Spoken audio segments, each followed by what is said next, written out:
राजनीतिक विज्ञान की एक मूल अवधारणा या एक मूल आधार राज्य है। राज्य राजनीतिक विज्ञान के अध्ययन का केंद्र बिंदु है और चाहे हम राजनीतिक विचारों का अध्ययन कर रहे हो, चाहे अंतर्राष्ट्रीय संबंधों का अध्ययन कर रहे हो, चाहे लोक प्रशासन का अध्ययन कर रहे हो, चाहे संविधान का अध्ययन कर रहे हो, हर एक जगह आधार राज्य है।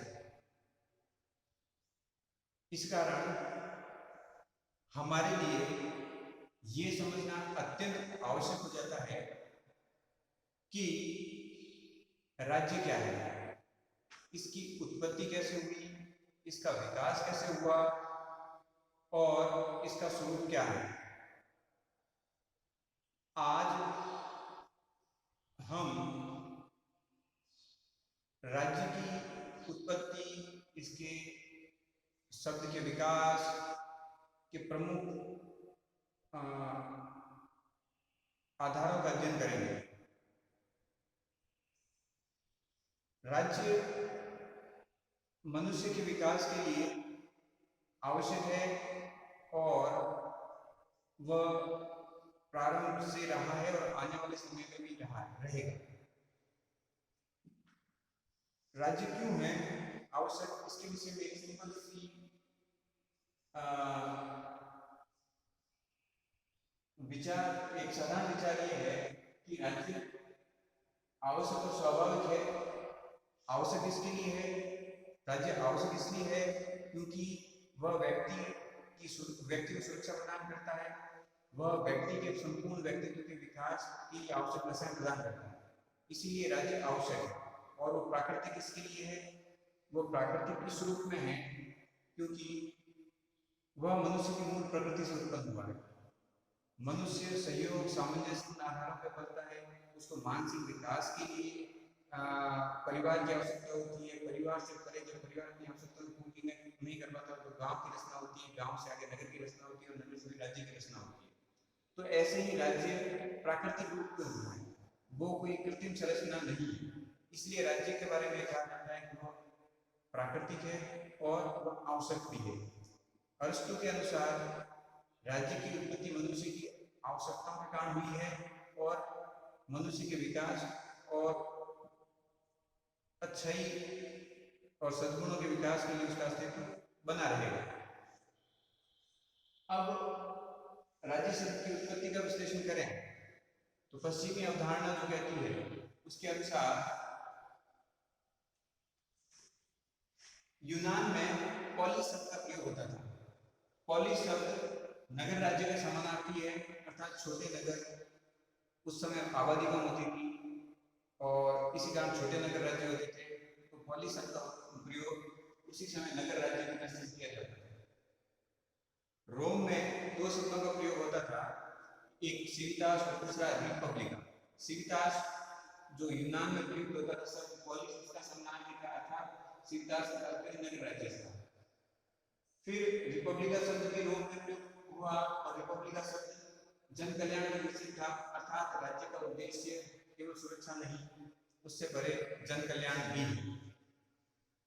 रोमन साम्राज्य का विघटन 5वीं शताब्दी में हुआ। छोटे छोटे कबीले उत्पन्न हुए, कई टिटानी कबीले थे, उन्होंने अपनी क्षेत्र और स्थिति के आधार पर स्टेटस शब्द का प्रयोग शुरू किया। उसी से कालांतर में स्टेट शब्द आया। मध्यकाल तक ये चलता रहा।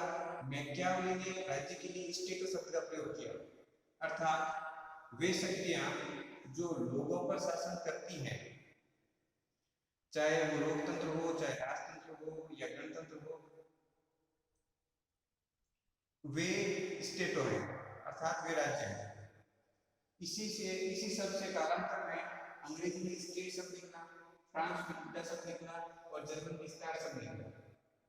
मैकियावेली का एक महत्वपूर्ण योगदान धर्म को राज्य से पृथक करने का भी रहा।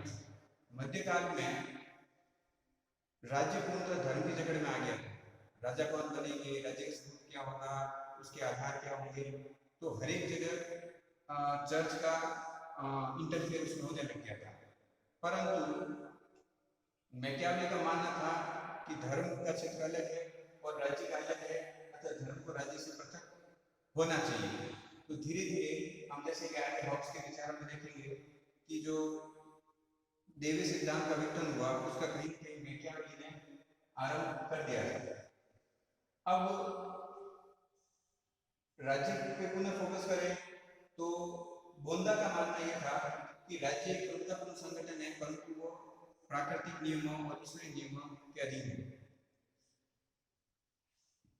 परंतु हॉब्स ने इससे 2 कदम आगे बढ़ते हुए राज्य को किसी भी प्रकार के नियमों के अधीन नहीं माना और उसे संपूर्ण प्रभुता संपन्न माना।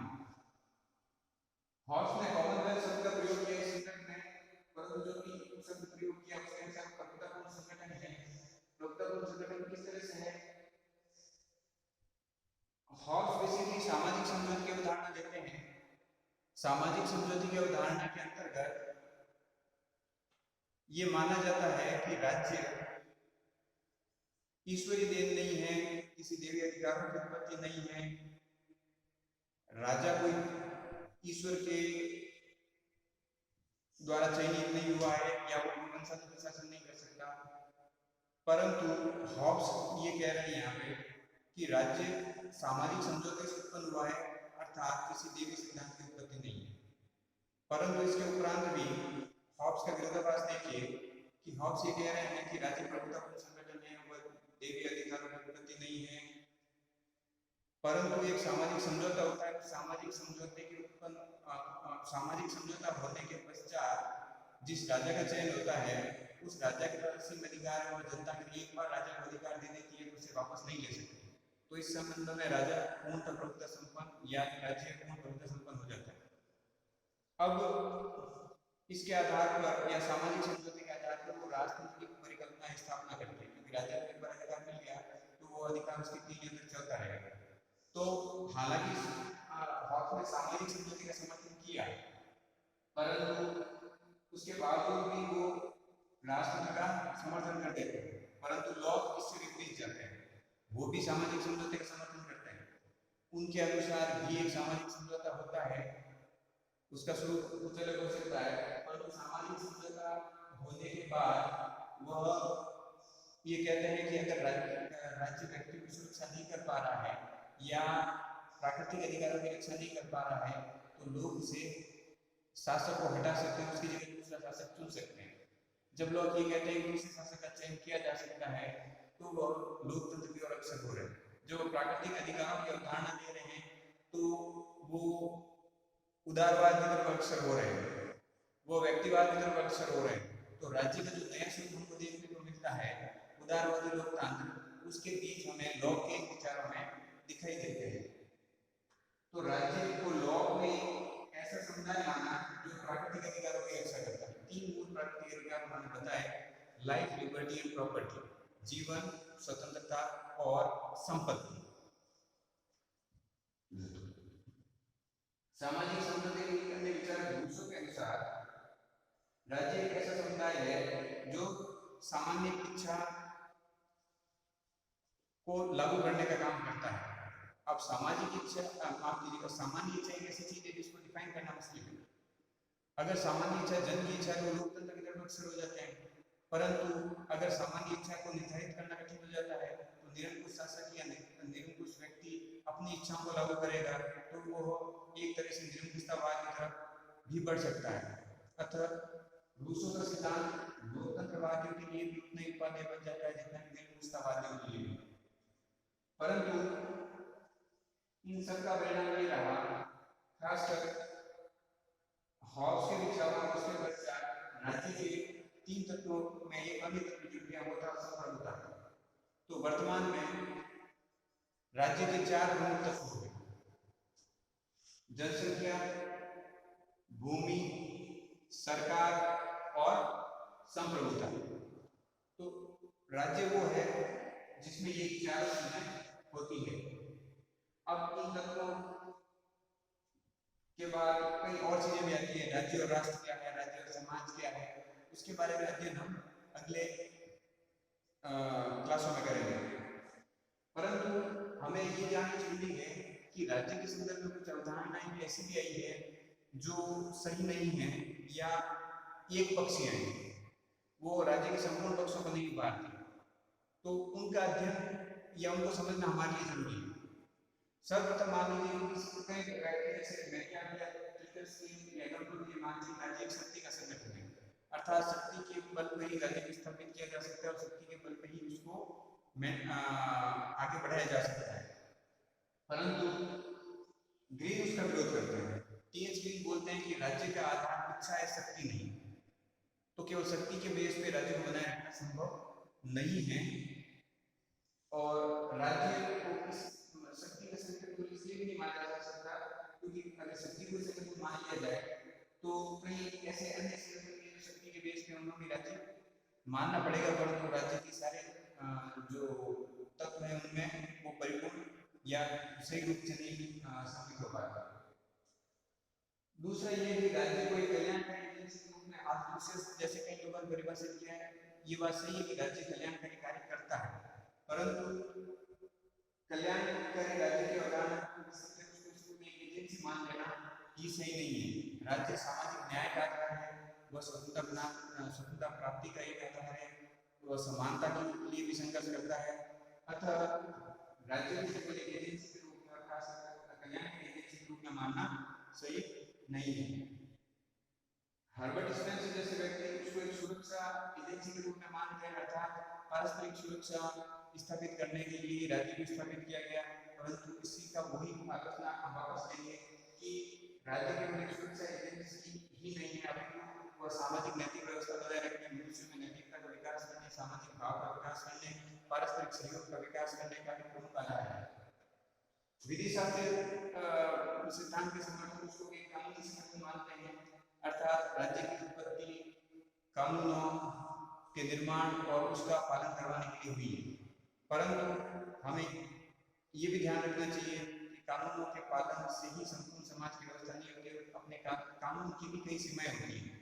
जहाँ कानून लागू नहीं होते वहाँ सामाजिक और नैतिक व्यवस्था पुनः अपनी महत्वपूर्ण भूमिका अदा करती है। तो एंटी फॉरेट का ये मानना है कि राज्य उतना ही नैतिक और आध्यात्मिक संगठन है जितना कि वह वैधानिक या कानूनी संगठन। व्यक्तिवादियों ने राज्य को एक आवश्यक बुराई माना है, अर्थात राज्य आवश्यक इसलिए है कि वो सुरक्षा प्रदान करता है और वो बुराई इसलिए है कि स्वतंत्रता पर प्रतिबंध लगाता है।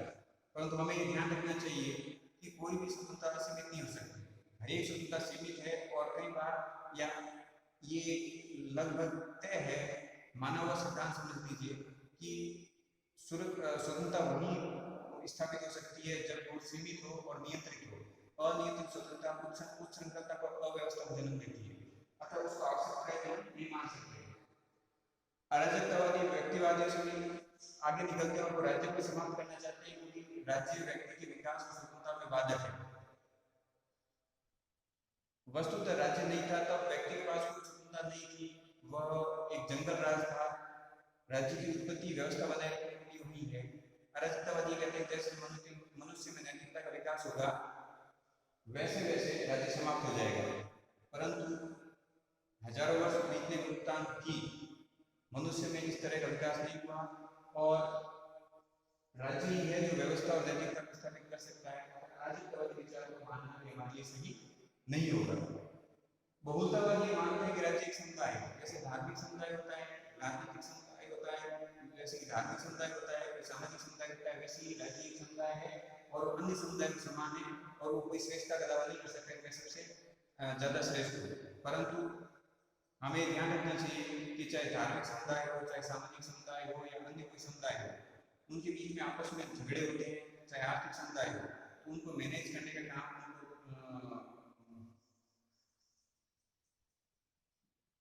उनको सॉर्ट आउट करने का काम राज्य ही करता है और राज्य को इन अन्य संगठनों द्वारा पूर्णतः नियंत्रित नहीं किया जा सकता। अतः राज्य इन सभी संगठनों श्रेष्ठ है क्योंकि वह इन सबको नियंत्रित करता है। अतः राज्य को अन्य समुदाय को समान मान लेना भी एक गलती है जो बहुलतावादी करते हैं। अतः राज्य को केवल अन्य समुदाय को समान समुदाय मानना सही नहीं है। सर्वाधिकारवादी ये मानते हैं कि राज्य सब कुछ है। मूसो ने माना कि जो कुछ है, राज्य के भीतर है और राज्य से परे कुछ भी नहीं है। इस तरह की विचारधारा पूर्णतः गलत है। राज्य एक साधन है, वह व्यक्ति के विकास का एक साधन है, वो स्वतंत्रता प्राप्ति का एक साधन है, वह समानता स्थापित करने का साधन है, परंतु वह साध्य नहीं हो सकता, क्योंकि साध्य व्यक्ति है, व्यक्ति की आवश्यकताएं हैं, परंतु राज्य को साध्य मान लेना व्यक्ति को उसके नैतिक और मानसिक विकास से वंचित करना। अतः सर्वाधिकार वाक्य का ये मानना कि राज्य सब कुछ है या साध्य है, सही नहीं है। अब मार्क्सवादी ये मानते हैं कि राज्य शोषण का एक साधन है। आदिकाल में स्वामी दास का शोषण करते आए, मध्यकाल में सामंत किस्मों का शोषण करते आए और आधुनिक काल में पूंजीपति श्रमिकों का शोषण करते आए। तो राज्य ने आगे शोषण किया है और राज्य की समाप्ति से ही शोषण समाप्त हो सकता है, परंतु आज तक मार्क्सवादी ऐसा राज्य नहीं दे पाए हैं, माफ कीजिएगा, कि एक ऐसी सामाजिक व्यवस्था नहीं दे पाए जहाँ पे राज्य न हो। तो राज्य समाप्त कर देना या राज्य को केवल संघर्ष का रूप मानना सही नहीं है, क्योंकि राज्य में जितना सहयोग संघर्ष होता है उतना ही सहयोग की व्यवस्थाएं हमें मिलती है। और ये मान लेना कि हमेशा संघर्ष चलता रहता है, ये सही नहीं है। और आर्थिक व्यवस्था ही सब कुछ है और अर्थतंत्र ही सब कुछ है, उसी के आधार पर सारा नियामक तंत्र स्थापित होता है, वो भी सही नहीं है। अतः मार्क्सवादी व्यवस्था के बारे में, मार्क्सवादी विचार में जो राज्य व्यवस्था के बारे में विचार है वो पूर्णतः सही नहीं है। आगे के क्लास में हम ये अध्ययन करेंगे कि राज्य के निर्माण के प्रमुख सिद्धांत कौन से रहे और राज्य की उत्पत्ति के प्रमुख सिद्धांत कौन से रहे, ताकि हम ये समझ सकें, चाहे राजनीतिक विचार की दृष्टि से हो, चाहे अंतर्राष्ट्रीय संबंधों की दृष्टि से हो, कि आखिर राज्य का स्वरूप क्या है और अन्य राजनीतिक सिद्धांतों, अंतर्राष्ट्रीय संबंध के सिद्धांतों को समझने में हमें उससे काफी सहायता मिले।